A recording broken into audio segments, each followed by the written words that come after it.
Hello students, निश्चय IAS के current affairs programme में आपका स्वागत है। आज करंट अफेयर्स में हमारे सामने जो टॉपिक है अरावली पहाड़ियाँ और पर्यावरण संरक्षण। अरावली पहाड़ी पे जो है अभी सुप्रीम कोर्ट का एक निर्णय आया है जिसमें पहले के निर्णय को उसने पलट दिया है, जिसमें जो है उस निर्णय में अरावली पहाड़ी की परिभाषा से संबंधित है, क्या है उसमें परिभाषा को लेकर भी कुछ बात उठी है कि किसको पर्वत माने किसको पर्वत नहीं माने। और पर्यावरण संरक्षण से संबंधित मुद्दा इसलिए उठ रहा है कि अरावली पर्वत का पर्यावरण में बहुत ही महत्व है। तो हम इस टॉपिक में देखेंगे कि अरावली पर्वत पे सुप्रीम कोर्ट के क्या पूर्व में डिसीजन रहे हैं, अभी क्या उसने बताया है, उच्च कमेटी गठित करने की क्या बात की है, और साथ ही हम देखेंगे कि पर्यावरण संरक्षण को लेकर अरावली पर्वत का क्या महत्व है। इन सारे बिंदुओं पर हम इस टॉपिक में डिस्कशन करेंगे। तो कृपया करके प्लीज आप शुरू से अंत तक इस वीडियो को देखें। तो क्लास में भी बच्चे हैं, वो भी इससे टॉपिक से जुड़े हुए हैं।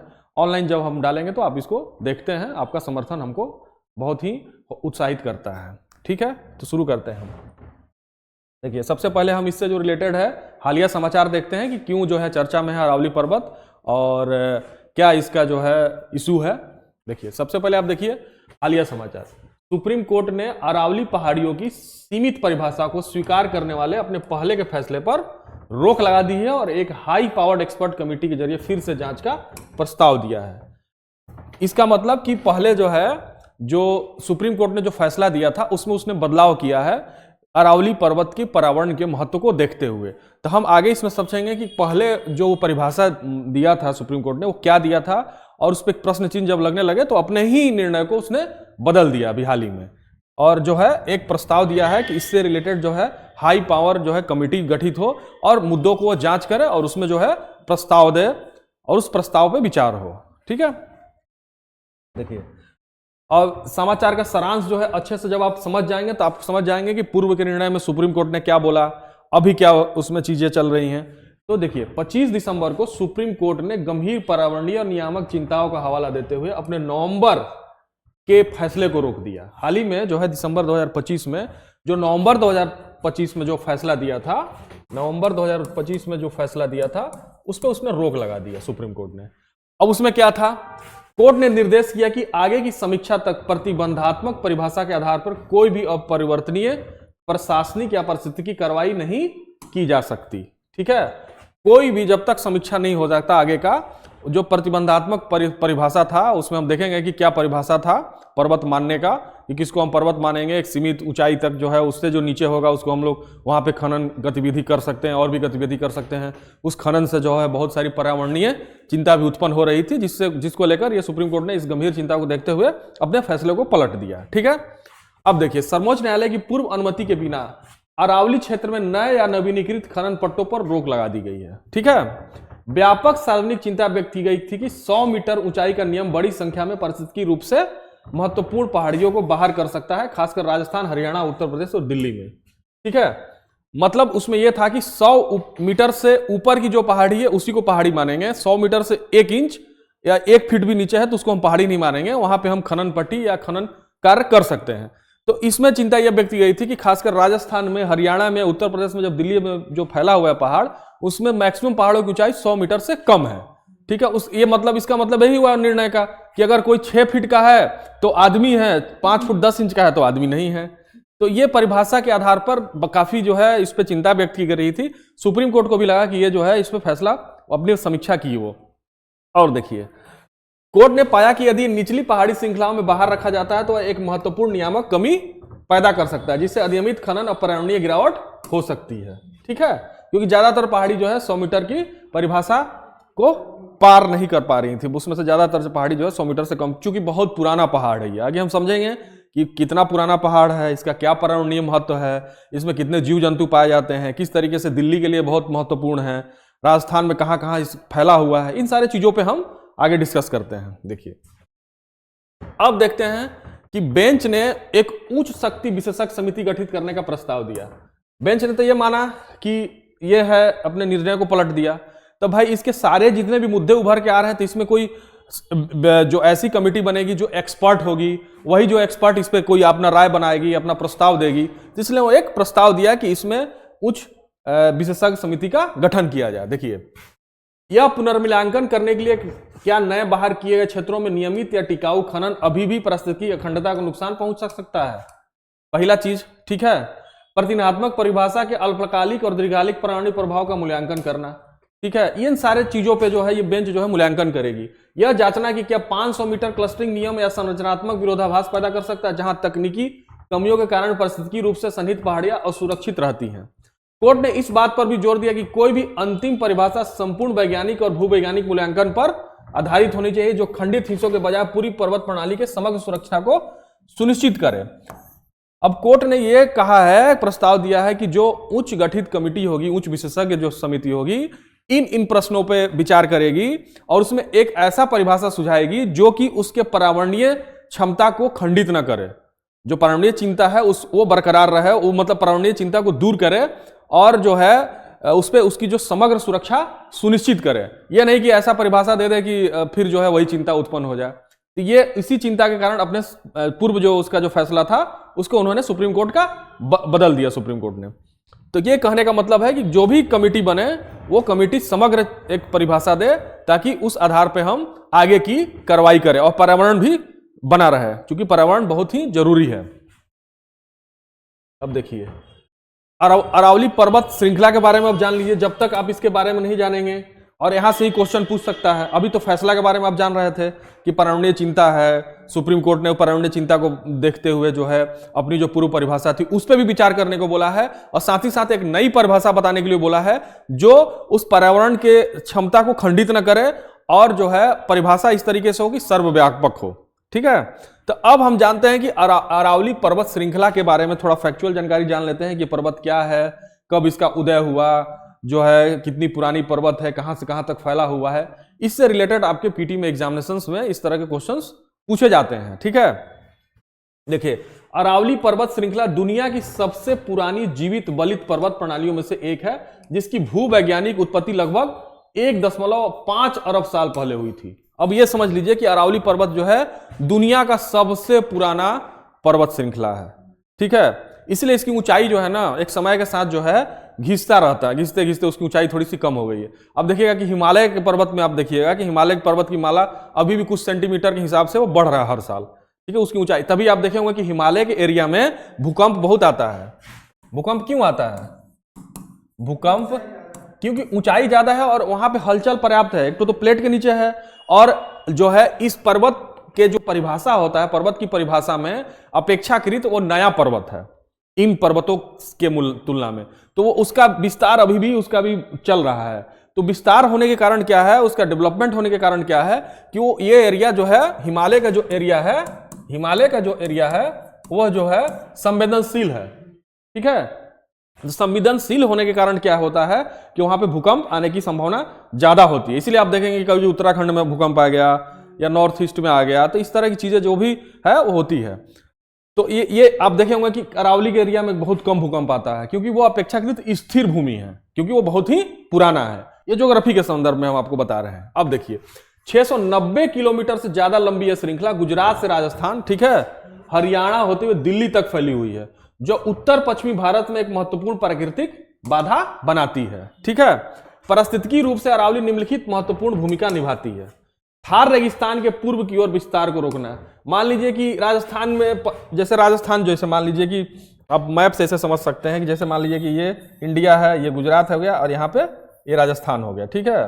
और राजस्थान के इधर जो है ये अरावली हो गया, ये दिल्ली तक ऐसे आया हुआ है, और इधर जो है थार मरुस्थल हो गया। तो इसके जो विस्तार को पूर्व की ओर रुकती है, ये जो है ना एक बाधा उत्पन्न करती है कि आप जो है थार रेगिस्तान का विस्तार उसके पूरब की तरफ न हो, ठीक है। पश्चिमी हिस्से में, राजस्थान के पश्चिमी हिस्से में आप ज्योग्राफी पढ़ोगे, मैप देखे होंगे, तो आपको पता होगा कि पश्चिमी हिस्से में थार मरुस्थल है, तो एक बॉर्डर बना देता है जिस वजह से थार को जो है पूर्वी सीमा में आने से रोकता है, ठीक है।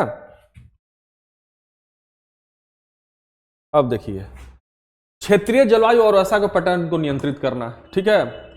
भूजल एक्वीफर की रिचार्ज करना, वायु प्रदूषण के खिलाफ एक ग्रीन बफर के रूप में काम करना, खासकर दिल्ली एनसीआर क्षेत्र के लिए। तो ये सारा जो है इसका जो है महत्व है पर्यावरण को देखते हुए।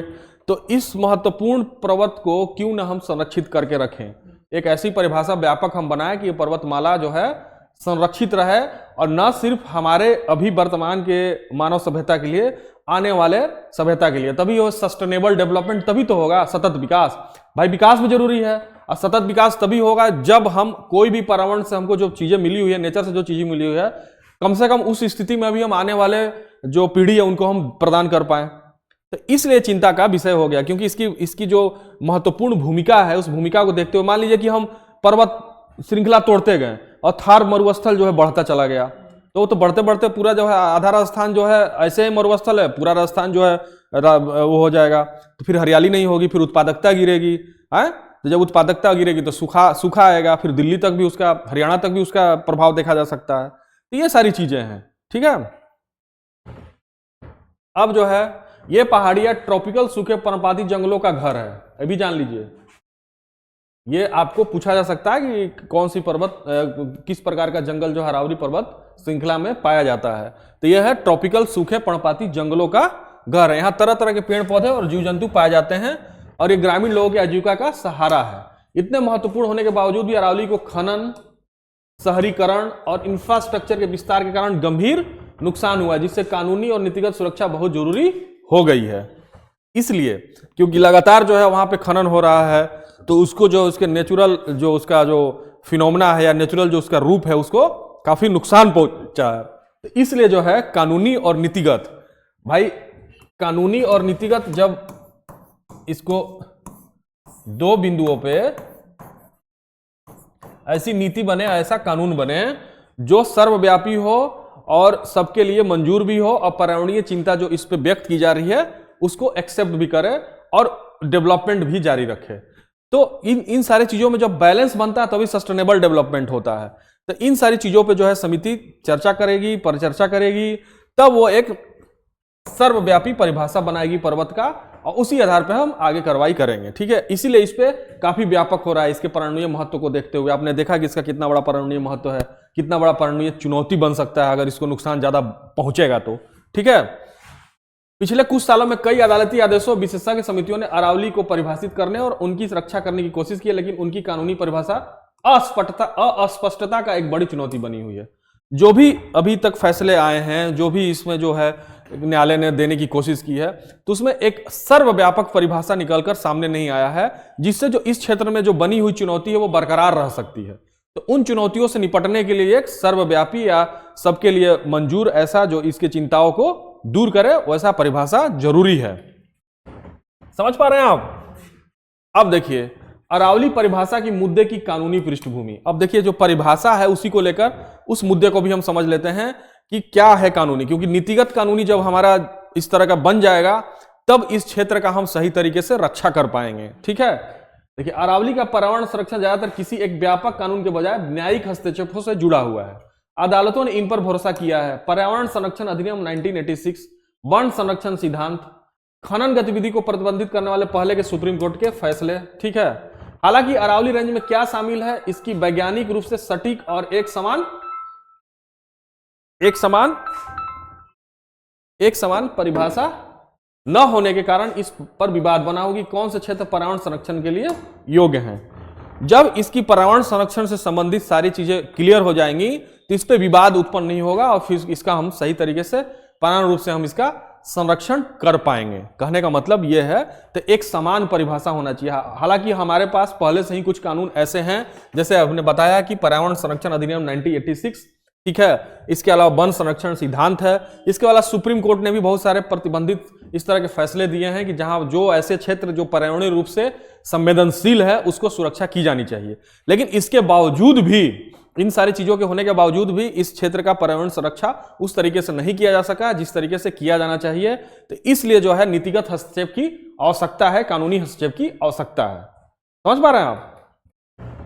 अब देखिए नवंबर 2025 में सुप्रीम कोर्ट ने एक सरकारी विशेषज्ञ पैनल की परिभाषा को बरकरार रखा जिसे अरावली को इन तक सीमित कर दिया, ठीक है। 100 मीटर या उससे ज्यादा ऊंचाई वाली पहाड़ियां, ठीक है। एक दूसरे से 500 मीटर की दायरे में स्थित पहाड़ी समूह, ढलान और छोटी पहाड़ियां। इस परिभाषा ने संरक्षित क्षेत्र के भौगोलिक दायरे को काफी कम कर दिया। जो ये परिभाषा नवंबर 2025 में सुप्रीम कोर्ट के विशेषज्ञ पैनल की परिभाषा बरकरार रखा, तो इसी को निर्णय को बदल दिया है अभी सुप्रीम कोर्ट ने। मतलब निर्णय को बदल क्या दिया है? होल्ड कर दिया है। कि जो भी इसमें बनाया गया था उस आधार पे हम सही तरीके से एक सर्वव्यापी परिभाषा पे या सर्वव्यापी मानक पे हम नहीं पहुंच पा रहे हैं, तो इसको होल्ड करके सुप्रीम कोर्ट ने एक अतिरिक्त विशेषज्ञ पैनल बनाने का प्रस्ताव दिया है। ठीक है, इसलिए जो है चर्चा में आ गया। ये जो चर्चा में रहता है वो पर्चा में आने की प्रबल संभावना रहती है। ठीक है, तो इन सारे चीजों को महत्व को देखते हुए हम आपके लिए एक टॉपिक लेकर आए थे। अब देखिए, पर्यावरण और नीतिगत निहितार्थ मैं कई बार बता चुका, फिर भी बता देता हूं। तकनीकी परिभाषाओं पर ज्यादा निर्भरता पारिस्थितिकी उद्देश्यों को कमजोर कर सकती है। खनन विनियम को आर्थिक गतिविधि और अंतर पीढ़ीगत पर्यावरणीय समानता के बीच संतुलन बनाना चाहिए। वही चीज जो मैं बता रहा हूं कि जब सस्टेनेबल डेवलपमेंट कैसे होगा, जब खनन की विनियम, आर्थिक गतिविधि और अंतर पीढ़ीगत पर्यावरणीय समानता के बीच संतुलन होगा। मतलब कि खनन भी हमको जरूरी है और हमारा जो है पर्यावरणीय समानता भी जरूरी है। तो इन दोनों में जब संतुलन होगा तभी जो है सही तरीके से हम एक महत्वपूर्ण अवस्था तक, महत्वपूर्ण निष्कर्ष तक हम पहुंच सकते हैं। ठीक है, व्यापक विधायी अस्पष्टता के अभाव में न्यायिक निगरानी महत्वपूर्ण बनी हुई है। वही चीज जो निकल कर सामने आ रहा है बार बार। नीति निर्माताओं के लिए यह मुद्दा संकीर्ण भौतिक समीक्षाओं के बजाय वैज्ञानिक रूप से आधारित पारिस्थितिकी तंत्र आधारित दृष्टिकोण की आवश्यकता को रेखांकित करता है। मतलब नीति निर्माता जो इस पे जो बनाए नीति, वो संकीर्ण हितों पे आधारित ना हो, बल्कि वैज्ञानिक रूप से आधारित हो, पारिस्थितिकी तंत्र को वहां का रक्षा करता हो, साथ ही साथ जो है इस तरह का दृष्टिकोण हो जो वहां के पर्यावरणीय हितों को ध्यान में रखकर बने। तो इस तरह की पॉलिसी की आवश्यकता है और उसका इसमें किया जाना चाहिए। इसके लिए इस पे समिति जो गठित की है, ऐसा आशा किया जा सकता है कि जो समिति का जो प्रस्ताव दिया है सुप्रीम कोर्ट ने, और समिति इन सारे बिंदुओं पर जो चिंता व्यक्त की जा रही है कि एक सर्वव्यापी परिभाषा होना चाहिए जो कि हमारे सस्टेनेबल डेवलपमेंट को ध्यान में रखते हुए पहाड़ी क्षेत्र का एक इस तरह से परिभाषा दे कि उसमें जो है उसके पर्यावरणीय चिंताओं पर भी संतुलन बनाया जा सके, और साथ ही साथ जो है एक तरीके से इसके पर्यावरणीय जो समानता है उसको बनाया रखा जा सके। तो इसी के साथ जो है यह टॉपिक जो है समाप्त होता है। आशा है आपको इससे जो है अरावली से संबंधित चिंताओं के बारे में, अरावली से संबंधित सुप्रीम कोर्ट के फैसले के बारे में, अरावली से संबंधित क्या आगे जो किया जाना चाहिए, उसमें नीतिगत किस प्रकार का हस्तक्षेप किया जाना चाहिए, उसमें कानूनी हस्तक्षेप की क्यों आवश्यकता है, इन सारे बिंदुओं पे आपको समझ में आया होगा। तो इसी के साथ हम इस टॉपिक समाप्त करते हैं। मिलते हैं किसी अन्य टॉपिक में आपके साथ नेक्स्ट क्लास में, किसी अन्य रुचिकर और इंटरेस्टिंग और आपके परीक्षा के उपयोगी टॉपिक के साथ। तब तक के लिए धन्यवाद। लाइक कमेंट करना ना भूलें। Thank you so much.